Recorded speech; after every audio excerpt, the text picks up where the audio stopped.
crise du Covid-19 fait aujourd'hui craindre un recul durable du capital risque et un assèchement des sources de financement pour les assurtech.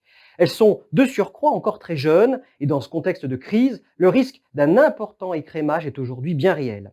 Ces startups avaient pourtant réussi à s'imposer comme des acteurs incontournables, redéfinissant les normes et les pratiques du secteur assurantiel. Leur terreau semblait également bien fertile et il le reste a priori. L'État a mis en place des mesures opportunes au développement des startups, se qualifiant même de Startup Nation. Ces jeunes pousses de l'assurance ont également profité d'une densification des structures d'accompagnement, comme les corporate ventures, les pôles de compétitivité, les incubateurs et autres réseaux de business angels. L'univers AssureTech en France s'articule autour de trois grands profils non exclusifs.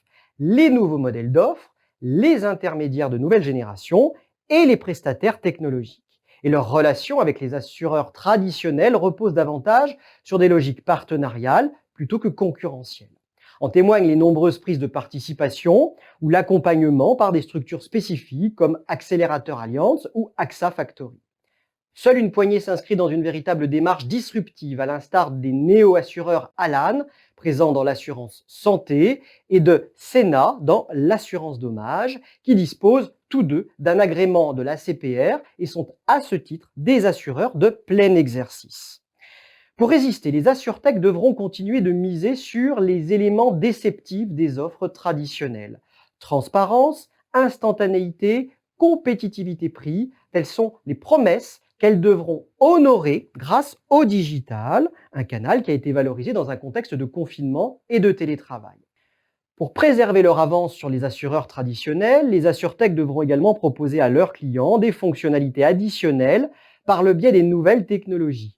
L'enrichissement des services pourra aussi se faire par le partenariat avec d'autres startups, à l'image de l'alliance entre le site d'investissement MoneyOne et le site de testament en ligne Testamento.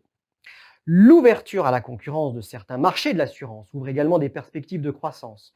Plusieurs assurtech se sont déjà positionnés sur l'assurance emprunteur depuis l'entrée en vigueur de la loi Bourquin, qui permet aux emprunteurs de résilier leur contrat d'assurance de prêt immobilier chaque année. Certaines startups, comme Active Asset Allocation, spécialisées dans les solutions d'investissement aux institutionnels, ont aussi fait le pari du développement sur des segments de marché a priori délaissés par les acteurs établis.